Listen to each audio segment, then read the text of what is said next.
৪৮ দিন চিকিৎসাধীন থাকার পর মারা গেল বগুড়ায় গুলিবিদ্ধ শিশু রাতুল। সোমবার সকালে রাজধানীর national institute of neuro sciences হাসপাতালে মৃত্যু হয় তার। সন্তানকে হারিয়ে পাগল প্রায় মা।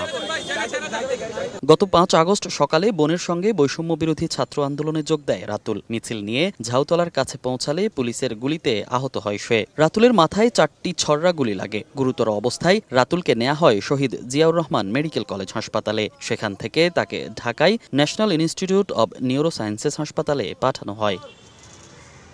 এদিন সন্ধ্যায় কেন্দ্রীয় শহীদ মিনারে অনুষ্ঠিত হয় রাতুলের জানাজা। এতে অংশ নেন আত্মীয় স্বজন সহ বিভিন্ন শ্রেণী পেশার মানুষ। অংশ নেন রাতুলের চিকিৎসকও। জানান রাতুলের সঙ্গে ঘটে যাওয়া নির্মমতা। নাভির উপর থেকে সমস্ত জায়গায় তার আঘাত, স্পেশালি ব্রেন। ব্রেনের একটা অংশ খুলিটা উড়ে গেছে গুলি দিয়ে। গুলি করার মধ্য দিয়ে একটা খুলি উড়ে গেছে, উড়ে গিয়ে ব্রেনের একটা অংশ নষ্ট হয়ে গেছে। তারপরেও ভালো হয়েছে সে।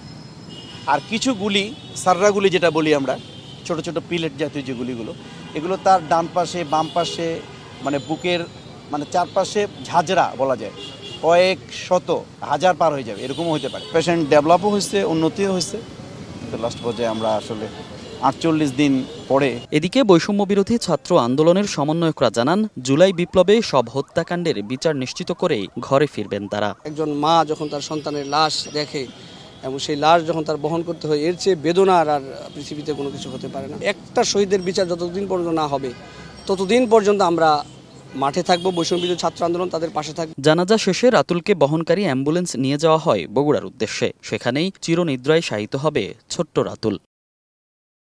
মনির হোসাইন, সময় সংবাদ, ঢাকা।